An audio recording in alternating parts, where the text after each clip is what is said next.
Hello friends, welcome to my channel. My name is Shifali Jaiswal. आज मैं आपको बताने वाली हूँ कि कैसे आप क्लास 12th के बायोलॉजी सेक्शन में 90 प्लस स्कोर कर सकते हैं। मेरे class 12th CBSE 2026 board examination में 91 आया था आउट ऑफ 100। तो मैंने कैसे थ्रू आउट दिस जो है ईयर मैंने स्टडी किया। मैं आपको एक ऐसा डिटेल ऑनेस्ट रिकमेंडेशन देना चाहूँगी कि कैसे पढ़ो और मुझसे भी बेटर कर सको। मुझसे मेरे कुछ मार्क्स सिली मिस्टेक की वजह से कट गए थे, तो मैं आपको यहाँ पे यही बताऊँगी मैंने किन टीचर्स को फॉलो किया। और मैं एक बात और बता दूँ कि मैंने without coaching means without coaching मैंने 1 रुपये का भी कोचिंग कहीं से नहीं लिया। कोई भी सब्सक्रिप्शन नहीं ख़रीदा, ना किसी का नोट्स ख़रीदा। खुद के नोट्स से फ्री यूट्यूब पे जितने भी मटेरियल मुझे मिलते थे फ्री, मैं उन्हें एक्सेस करके पढ़ती थी विदाउट एनी सिंगल रुपी। मैंने 1 भी रुपया खर्च नहीं किया अपनी कोचिंग पे। मैं विदाउट कोचिंग की स्टूडेंट हूँ। यहाँ पे मैं बता दूँ, ना मैंने ऑफलाइन कोचिंग किया ना ऑनलाइन कोचिंग किया, कोई भी कोचिंग नहीं किया। तो फिर मैं बायोलॉजी में 90 प्लस स्कोर कर पाई due to the self study and hard work कह सकते हो, कंसिस्टेंसी कह सकते हो। अगर आप भी बहुत मतलब बहुत ईज़िली आप स्कोर कर सकते हो। मैंने तो कुछ सिले मिस्टेक कर दी थी अपने बोर्ड एग्ज़ामिनेशन में, तो मेरे मार्क्स इतने डिडक्ट हो गए। वरना मेरे प्री बोर्ड में 66 आउट ऑफ 70 66 65 ऐसे मार्क्स रहते थे, लेकिन बोर्ड एग्ज़ामिनेशन में मैंने कुछ सिली मिस्टेक कर दिया, इसलिए मेरे मार्क्स डिडक्ट हो गए।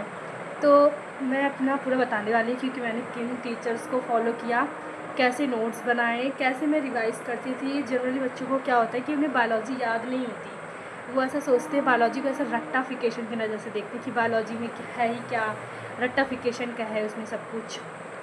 तो मैं बता दूँ, बायोलॉजी बहुत ईजी सब्जेक्ट है। आप उसमें बहुत कम पढ़ के बहुत अच्छा स्कोर कर सकते हो। उसमें कंसेप्ट लगाओगे तो आपकी जो चैप्टर्स हैं वो दूसरे चैप्टर से खुद ब खुद लिंक होने लगेंगी।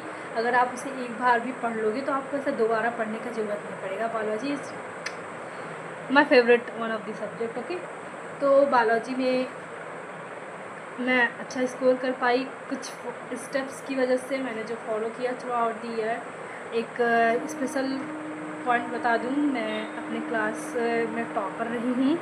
फ़ोटो यहाँ पे मैं दिखा दूँगी। प्रिंसिपल सर ने मुझे having some laddoos, you know what, जो भी होता है।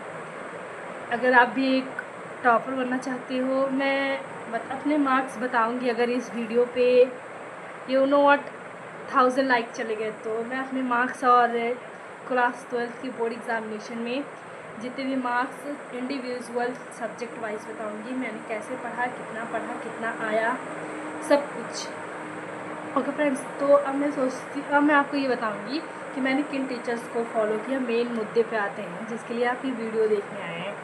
तो सबसे पहले है, मैं जिसे फॉलो करती थी बॉटनी के लिए, वो थे बिपिन सर, PW के बिपिन सर। मैं यहाँ पे टैग कर दूँगी। बिपिन सर बहुत अच्छा पढ़ाते हैं।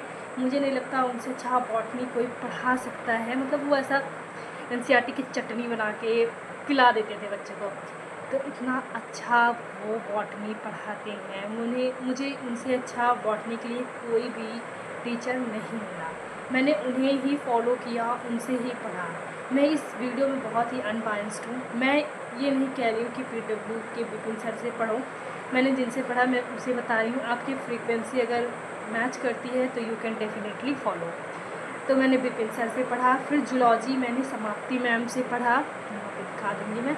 समाप्ति मैम बहुत अच्छा पढ़ाती हैं। मुझे PW के टीचर्स काफ़ी अच्छे लगे। मैंने उनसे ही पढ़ा थ्रू आउट द ईयर। उनके नोट्स ही मैंने बनाए और मल्टीपल टाइम रिवीजन किया।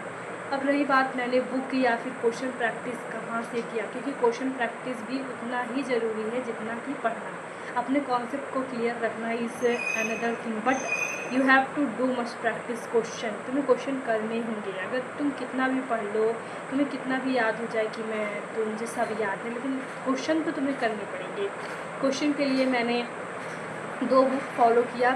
फर्स्ट वन इज़ MTG, जो कि मैं अपने स्कूल के लाइब्रेरी से लेके आई थी, and second one is Oswal का सैम्पल पेपर मैंने सॉल्व किया था। ये कोई भी पेड प्रमोशन नहीं है कि आप MTJ का ही लो, ओशवाल का ही लो। मैंने जिससे किया मैं उसका बता रही हूँ। तो यहाँ पे मैंने बुक की बात कर दी, तो कुछ अब मेरे पास ऑल्दो इसके अलावा भी मेरे पास कुछ मटेरियल थे जिससे मैं क्वेश्चन प्रैक्टिस करती थी। तो एक ऐप है जिसका नाम है self study, I will show here. So self study app था वो, उसमें आपको एनसीईआरटी एग्ज़ाम पर मोस्ट इम्पॉर्टेंट क्वेश्चन और प्रीवियस ईयर के पीवाईक्यूज़ मिल जाएंगे। वो बहुत अच्छा ऐप था, मैंने उसे यूज़ किया। अब रही बात कि बच्चे पूछते हैं या फिर आप पूछोगे कि आपने बोर्ड के लिए क्वेश्चन बायोलॉजी की प्रैक्टिस करने कब से शुरू कर दें या फिर सैम्पल पेपर है, तो मैं मिड दिसंबर से स्टार्ट कर दिया था। मैं रिवीजन को कम करती थी और नंबर ऑफ़ क्वेश्चंस को बहुत हाई रखा था। मैं क्वेश्चन बहुत ज़्यादा प्रैक्टिस करती थी। तो फिर मैं यहाँ से मैंने दिसंबर से क्वेश्चन प्रैक्टिस करना स्टार्ट कर दिया था। सैम्पल पेपर पर डे मैं एक लगाती थी बायोलॉजी सेक्शन का। फिर रही बात और भी क्वेश्चन की, अगर मैं कुछ चैनल बता दूँ तो हमारा आ जाता है इसमें पावर टेस्ट सीरीज़, पीडब्ल्यू का टेस्ट सीरीज़, फिर उन्हीं का एक सब चैनल है पावर बैच, उसमें भी काफ़ी अच्छे क्वेश्चन प्रैक्टिस कराए गए हैं। और मेरे पास एक बायोलॉजी की नीट की बुक थी, मैंने उसे ऑर्डर किया था, वो भी पीडब्ल्यू का है। Let me show you. मेरे पास पीडब्ल्यू की 37 ईयर नीट यूजी बायोलॉजी की बुक थी, तो मैंने इसे प्रैक्टिस किया। ये मैं जब 11th में गई थी तो मैंने इसे ऑर्डर किया था, तो 11th से मैंने इसे किया और 12th में भी मैंने इसे किया। तो अगर आपको ये बुक, मुझे तो काफ़ी अच्छा लगा, इसने मेरी बहुत हेल्प की। मैंने क्लास 12th बोर्ड एग्ज़ामिनेशन के लिए नीट के भी क्वेश्चन किए थे। तो अगर आपका है कि मुझे काफ़ी अच्छे मार्क्स लाने हैं तो आप भी इन्हें फॉलो कर सकते हैं। एक्चुअली होता है कि अगर आप नीट के पीवाईक्यूज़ को सॉल्व करते हैं तो आपकी जो एक थिंकिंग एबिलिटी होती है वो काफ़ी हद तक इम्प्रूव हो जाती है। तो मैंने ये पीडब्ल्यू का लिया था, इसको सॉल्व किया था मैंने पूरा कम्प्लीटली। इसे 2 टाइम्स सॉल्व किया था मैंने नीट के पीवाईक्यूज़ को, एटलीस्ट 2 टाइम्स तो किया ही था। फिर मेरे बायोलॉजी के यहाँ पे आ जाते हैं। फिर आप एनसीईआरटी इन टेक्स्ट क्वेश्चन, एनसीईआरटी के एक्सरसाइज क्वेश्चन, इसको तो करके जाना। जो है बायोलॉजी में जितने भी क्वेश्चंस रहते हैं उसको भी करके जाना। फिर हमारे पास एक मैम साइंस अड्डा 247 बायोलॉजी सेक्शन में वो क्वेश्चन कराती थी, मैं यहाँ पे दिखा दूँगी। वो बहुत अच्छा क्वेश्चन कराती थी, उनके क्वेश्चन एकदम धांसू रहते थे, मतलब न्यू टाइप के क्वेश्चंस रहते थे, तो मैंने उनसे क्वेश्चन को प्रैक्टिस किया। फिर अब बात आ जाती है कि मेरा फेवरेट पार्ट क्या था, तो ऑब्वियसली मुझे जूलॉजी काफ़ी अच्छी पसंद थी। मुझे जियोलॉजी में इंटरेस्ट था, तो मैं जूलॉजी करती थी। और फिर जूलॉजी करती थी, मतलब अभी मैं एक यहाँ पे आपका सा टिप बता दूँ कि आप क्वेश्चंस बहुत ज़्यादा करो, क्योंकि अगर आप क्वेश्चन करोगे तो क्वेश्चन करने से जो भी चीज़ें आपको नहीं याद हो रही वो याद हो जाएगा। मेरे को ऐसा रहता था कि मुझे जो चीज़ें नहीं याद होती थी मैं रिवीजन करके क्वेश्चन डायरेक्ट करने चली जाती थी, तो वो चीज़ें मुझे खुद आने लगती थी। ऐसा लगता था कि अरे ये तो इतना इंपॉर्टेंट पॉइंट है, इससे तो क्वेश्चन बना है। मतलब आपको समझ आएगा कि चैप्टर है कहाँ से, पूछा क्या जा रहा है, क्या इम्पॉर्टेंट है। तो स्मार्ट वर्क करो अच्छे से, जहाँ से क्वेश्चन पूछा जा रहा है आप उसे अच्छे से करोगे तो you can definitely achieve better than me. Okay भाई। और फिर यूट्यूब पे जितने भी क्वेश्चन प्रैक्टिस के चैनल्स रहते थे मैं उनसे क्वेश्चन प्रैक्टिस करती थी। फिर अब रही बात, मैं प्री बोर्ड फर्स्ट में 66 मार्क्स स्कोर किया था आउट ऑफ 70। प्री बोर्ड 2 में मेरे थे 65 या फिर 64 थे। और फिर बोर्ड एग्ज़ामिनेशन में मेरे 91 आउट ऑफ 100 इतने थे। फिर ये सब मेरा डिटेल मैप है, आप क्वेश्चन करते जाओ, बायोलॉजी पढ़ते जाओ, क्वेश्चन करते जाओ, पढ़ते जाओ, रिवीजन करते जाओ। रिवीजन ऐसा आपका शेड्यूल होना चाहिए, ऐसा नहीं है आप कंसिस्टेंट रहो ना थ्रू द ईयर की आप अगर रिवीजन कर रहे हो तो उसका क्वेश्चन प्रैक्टिस भी करो। ऐसा नहीं है कि आपने रिवीजन किया फिर 2 दिन बाद चल पड़े क्वेश्चन करने, फिर ऐसा ना आपका फ्लो टूट जाएगा, फिर अब मज़ा नहीं आएगा क्वेश्चन करने में, आपको ही ऐसा लगेगा कि मज़ा नहीं आ रहा है, खुद से डीमोटिवेटेड फील करोगे। तो मुझे बायोलॉजी काफ़ी अच्छी लगती थी, बायोलॉजी मेरा फेवरेट सब्जेक्ट था।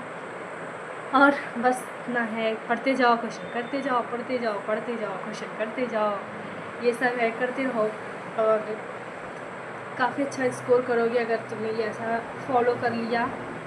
बायोलॉजी बहुत इजी सब्जेक्ट है, उसमें ऐसा जितनी भी, अगर उसमें एक बात करूँ जैसे इवोल्यूशन वाला चैप्टर है, उसमें कुछ चीज़ें याद करने की हैं तो वो तुम्हें याद करना पड़ेगा। वेदर तुम उसे ट्रिक से याद करो या फिर ऐसा याद करो, तो वो तुम्हें याद करना वो टोटली तुम्हारे ऊपर डिपेंड है। कुछ चीज़ें हैं याद करने वाली, अगर आप उसे अच्छे से कंसेप्ट से पढ़ोगे तो वो तुम्हें याद हो जाएंगी। उसमें मल्टीपल टाइम्स क्वेश्चन करो, तुम बहुत अच्छे से अच्छा अचीव करोगे। तुम यहाँ तक इस वीडियो में आ गए हो तो you can definitely become a topper of your class.